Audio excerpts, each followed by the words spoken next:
有个农村的小伙子，大学毕业后才3年，他借了100多万，回农村老家去建了个房子。今天带你们一起去看看。很有剧本的，还有剧本的，你就是剧本。你好，你好，你好，你的衣服是不是穿反了？反了，没事。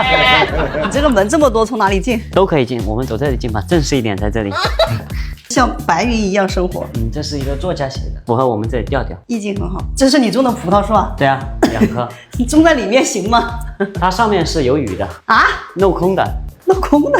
对，把葡萄种在屋里面，这是第一回看见啊。这个房子是我刚毕业第3年回来建的，然后那个时候我父母就希望我们快点结婚，那个土房子嘛，然后他就把它一拆了发个照片给我，说你回来建房吧。我在外面上班，我做建筑设计，我就画了2个月的图就回来建了。建这个房子是很多不被理解，我觉得是这样子的，就是最大的阻力来自内部，就是他们没见过这种房子，工人师傅也不配合啊。比如说我开2个窗，他都觉得我的窗开小了。你那会儿多大？那会24。你妈妈对你就这么有信心，觉得你就有钱建房子了？我没有钱，借的。我那时候建房子就往前冲，然后到处借钱，就把它还是建起来了，就没烂尾。这帮小伙伴都是我从五湖四海通过社媒把他们聚集到一起，他们各有特色，每个人都不一样，而且我们自己自称为废物。就是也没有什么正儿八经的工作，但是脑子呢很奇特，叫精神病所谓的。我好喜欢你这一面书墙啊！这个书呢，好多人问我，你看过吗？这么多书，我基本上调侃性的回答就是我都不认识字，没看过。但有一些是我自己的，然后有一些因为摆不满嘛，我又不想摆假书，然后就淘乱七八糟，或者到外面旅游，或者是在碰到书店，然后也在网上论斤买了好多。就唐卡尼泊尔玩的时候买回来的，这是我家餐厅。你家餐厅好多？是的，我家有7个餐厅，然后这是我们的一个客厅，这里还蛮大气的。对，客厅做了一个挑高，本来我这里想种棵树，遭到全家人的反对。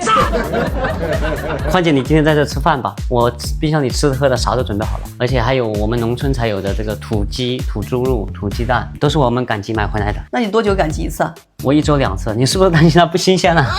你看一下。不，没这个意思。不过你一次放这么多吃的，挺考验这个冰箱的保鲜效果。我看中这款荣参516，就是因为它的养鲜功能，特别适合我这种不能天天买菜的家庭。青菜不怕被风干，水果越放越甜。那存放肉类的效果怎么样？肉类啊、海鲜啊随便囤，能牢牢锁住它的口感和营养。这外观很大气，我都心动了。现在它有以旧换新的活动，还能划算不少。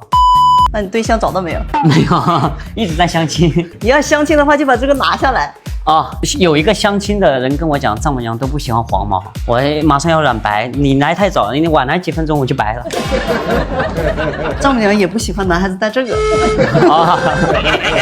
跟你的空间都是联动的。对，别人住在我家，有时候他来了2次，他还找不到房，他就是像迷宫一样。我觉得这也是一个槽点。就你2楼挑空，这里做了一个过道，因为这里有个窗，我想着就是这里的景不能被浪费掉。这整座山都是属于你的。是的。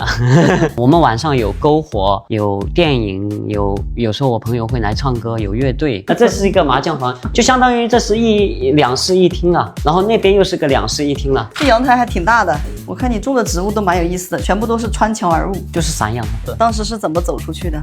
靠读书啊，其实我也没用心读，算是有一点点小天赋，考上去了，是一个211，一般般。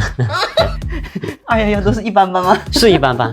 我建了这几栋房子之后，我慢慢的意识到设计的时候就要粗犷也是一种美。哎，你的家庭条件怎么样？就贫困户，以前一直是，因为我爸妈没有什么劳动的能力，我爸爸有一点点残疾，但是我觉得还好，这些就是可能太鸡汤了啊，我觉得这些就反而塑造了我这个样子。我还是有点好奇，你当时大学毕业才2、3年，你是怎么有勇气敢去借那么多钱建一个房子？第一是对钱没概念，虽然家里确实很穷，但是我从来就有一个就莫名的有一股不能叫自信，就是我总觉得这辈子不缺钱。现在看，如果我还没有钱，那就是变成错觉了。以后如果我有钱了，就是自信。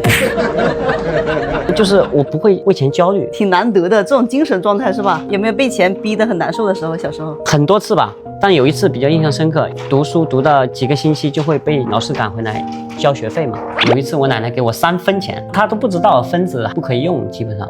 我那次我就哭，我说为什么别人家都有几块钱，我3分钱干嘛？我还把那个钱扔在地上，气冲冲的回学校去了。哎呀，我现在想想，我不应该那么做。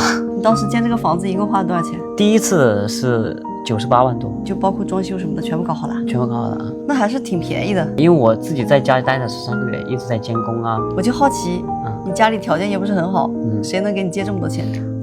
首先银行卡上大概有20-30万，然后这个就是信用卡，然后亲戚朋友，我有个哥们特别好关系，他主动好几次在我打地基的时候就问我要不要钱。那时候我手上借了一些钱嘛，我就一直不要。然后到第3层的时候，我真的快撑不住了，要烂尾了。他有一天他可能看到我发朋友圈，但我朋友圈也没表达出什么悲观的情绪，他就问我你把账号给我，我就给他，他就马上就钱过来。我建房子啊，我每天还得跟这帮工人师傅就是要给他们信心，他们也会觉得我家穷，大家都知道，他们也会怕他帮我建房子收不到钱了，所以我每天还要用各种方式稳定军心。你多久把账还完了？大概3年左右吧。哇，那你好厉害哦！不厉害呀？很厉害啊，那等于你1年就能赚几十万，而且你大学毕业才2-3年。加班很多，我那1年好像只休了2天。我虽然借了这么多钱，但是我征信没出过一点问题。这个事情给你的历练和帮助应该很多。是的，主要是从0到1把一件事情做完整。我很兴奋，我整个过程没有考虑过钱，我也没担心过钱，没担心过它会烂尾，都没担心，而且非常强势，在这个房子。就你家任何一个角落都是充满空气和阳光的味道。对对对。哇，这个漂亮，你看这一片森林，感觉你的人生好精彩。不精彩，是表达的比较精彩而已。你想的事情你都做到了。我的愿望就是希望以后也是这样子。你的人生中还有想过的哪些事情你去做了？接下来我就是想把这个村子把它带火起来，就是我一帮年轻人先有活力，然后被看见，然后这帮年轻人做的很抽象的事情，甚至在外人看来不可理解的事情，或者说标签就是我们也是一帮无业游民这种，但是我觉得他们都很有思想，真的很有思想，他们的故事比我精彩100倍。所以我们想，不同的人碰在一起，能擦出什么样的不一样的东西来，然后能给这个村里带来活力，被看到。你为什么有一种执念要去改变这个村呢？我觉得我对农村真的是有情感，我对村里的这个伯伯啊、叔伯他们，特别是下面的有一个伯伯，我每次回来就觉得我自己真的是没能力，真的是没能力。就如果我学的专业，哪怕改变那么一点点，你像他们1年的收入，可能有个别人啊，不是所有。可能1年能够收入有1000块钱就非常不错了，非常不错了。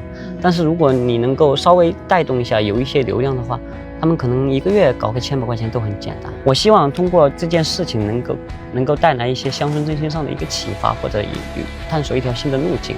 反正也不知道结果，也没有方向，但是先做着。有时候事情都是这样的，做着做着，哎，你有一定的东西了，慢慢的别人也愿意帮你，有一些外部的力量，比如说政策呀，或者怎样，会助你一臂之力。但你前提是你0到1一定要打得很扎实、很纯粹。但是我特别喜欢毛主席的一句话：“星星之火可以燎原。”我特别喜欢他是我的偶像。这都是你们在网上认识的？对，精神病网友。那你这生活要给生活费不？这个采购食材 AA 制，其他的不用。还有一个50块钱1个月的那个，10块钱1个月啊？水电。这太便宜了。你还需要不？需要啊，有没有想来的？可以采访一下不？你们到这里来的原因是什么？安静，反正这边就是放松自己，然后就是学点东西啊。来这边就是认识更多朋友，然后学画画呀、弹琴啊，然后学做菜呀、干嘛的。他们每个人都有特长，我们来互相学习。我怕我这个视频发出去之后，你这住不下了，怎么办？没事，筛选。如果有人要来，要把自己的发病的病征要体现得足够的清楚。我说的发病打引号，要有特色，要有一技之长，要有专注的事情。然后我们还会视频面试。问一下体验的，我能来不？我们缺一个老板，你可以来。我们这里没有老板，我们都是病友，每个都是自己的老板。对，就叫他院长。我是院长，精神病院的院长。